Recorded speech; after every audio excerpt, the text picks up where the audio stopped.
SIR আবহে একের পর এক চাঞ্চল্যকর ঘটনা ঘটছে।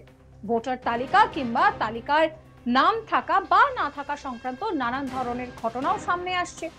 এবার আরো এক চাঞ্চল্যকর খবর সামনে আসছে। পশ্চিমবঙ্গের ভোটারের নাম গুজরাটের ভোটার তালিকায় রয়েছে। ভাবতে পারছেন, পশ্চিমবঙ্গের ভোটারের নাম রয়েছে গুজরাটের ভোটার তালিকায়। এসআইআর এর ফর্ম ফিল আপ করতে গিয়েই বিষয়টা নজরে এসেছে। ঘটনাটি পূর্ব বর্ধমানের কাটোয়া পুরসভার 16 নম্বর ওয়ার্ডের 85 নম্বর বুথে। ওই ভোটারের নাম শ্রাবণী মুখার্জি। দীর্ঘদিন ধরেই তিনি কাটোয়ার ভোটার। এসআইআর এর কাজ চলাকালীন সমস্ত নথিপত্র জমা দিয়ে স্বাভাবিকভাবেই ফর্ম ফিল আপ করেন শ্রাবণী মুখার্জি। এরপর ফর্মটি অনলাইনে সাবমিট করতে গেলে সংশ্লিষ্ট পার্টের বিএলও দেখতে পান যে শ্রাবণী মুখার্জির ফর্ম ইতিমধ্যেই সাবমিট হয়ে গিয়েছে। আরো খতিয়ে দেখে জানা যায় তার নাম নথিভুক্ত রয়েছে গুজরাটের আহমেদাবাদ জেলায়, সেখানে 41 ঘাটাল দিয়া বিধানসভার 58 নম্বর পার্টে। এরপরই বিএলও বিষয়টি তার ঊর্ধ্বতন কর্তৃপক্ষকে জানান। এমন অস্বাভাবিক তথ্য উঠে আসতে খুব স্বাভাবিকভাবেই উদ্বেগে রয়েছে মুখার্জি পরিবার। শ্রাবণী মুখার্জির পরিবারের দাবি, তিনি কোনোদিন তো গুজরাটে যাননি, তার সঙ্গে গুজরাটের কোনো সম্পর্ক নেই। তাহলে কিভাবে তার নাম গুজরাটের ভোটার লিস্টে গেল? দ্রুত তদন্ত করে ভুল সংশোধন করার দাবি তুলেছেন পরিবারের সদস্যা নীতা মুখার্জি। এই নিয়ে কি বলছেন শোনাবো। উনি আমার যা, ঠিক আছে।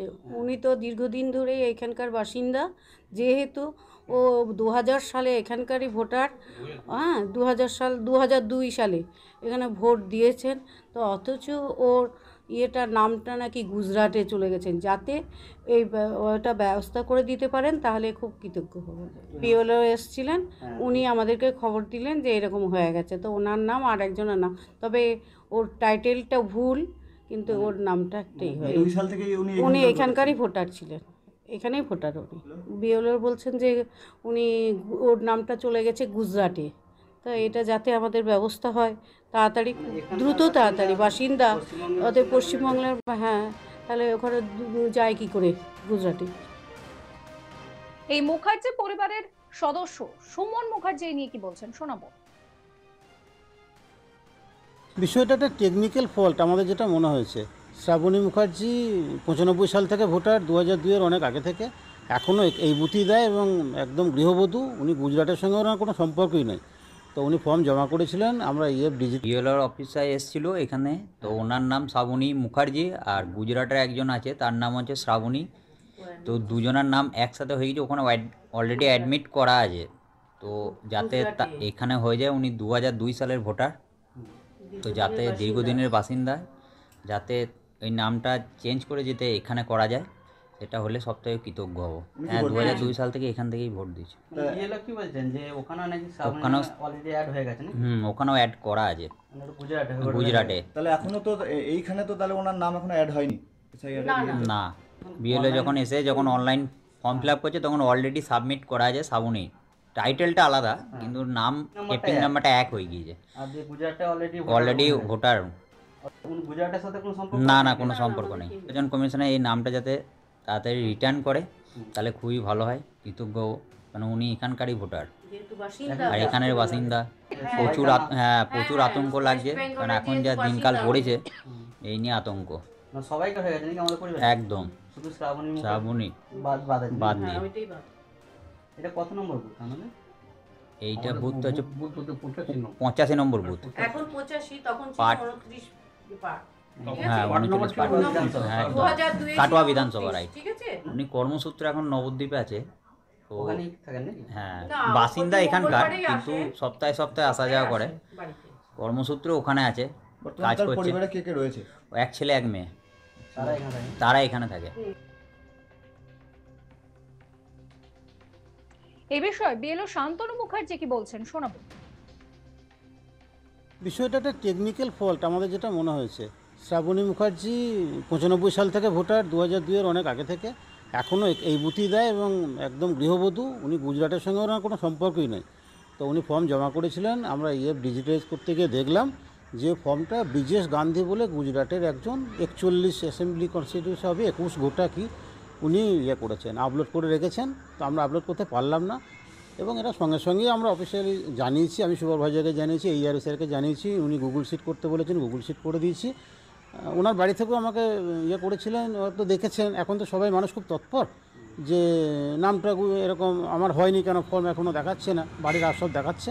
আমি বললাম চিন্তা করবেন না, এটা কোনো টেকনিক্যালি কোনো ইস্যু হয়েছে, আমরা এটা সবাই ওয়াকিবহাল আছি, যথেষ্ট তৎপর আছি।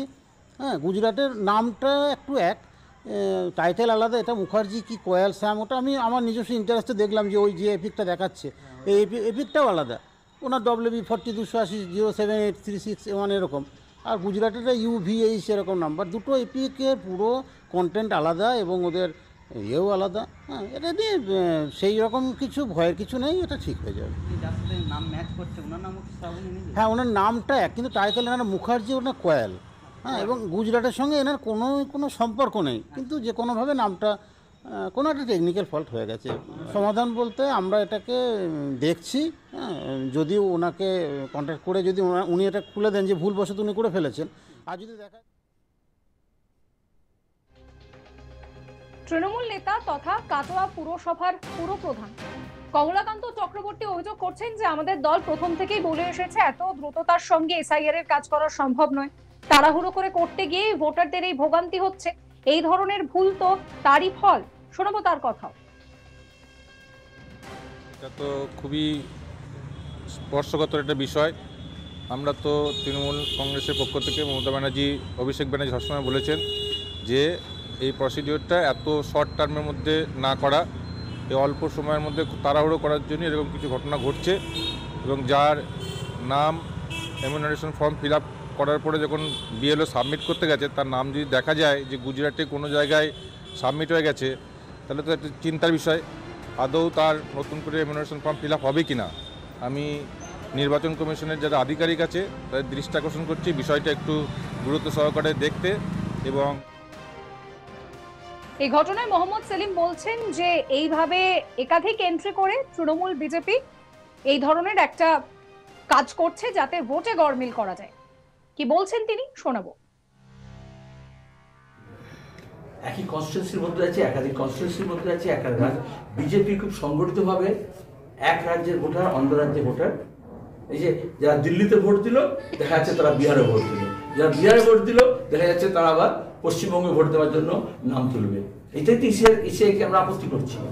আবার মমতা ব্যানার্জি তৃণমূল কংগ্রেসও একই রাস্তার এপারে ওপারে এই অ্যাসেম্বলি ওই অ্যাসেম্বলি এই বুথ একই বুথের মধ্যেও ডাবল এন্ট্রি আছে, মাল্টিপল এন্ট্রি আছে। এগুলো আজকে ডিজিটাল ইন্ডিয়ায়, ডিজিটাল ইন্ডিয়া না, ডিজিটাল ইন্ডিয়ায় টেকনোলজিক্যালি এই সমস্ত ডুপ্লিকেট এন্ট্রি বার করা যায়। এই ভিডিও সম্পর্কে আপনাদের মতামত জানাবেন। সমস্ত খবরের আপডেটের জন্য আপনাদের নজর থাকুক আজ তাক বাংলা, চ্যানেলটিকে সাবস্ক্রাইব করতে ভুলবেন না।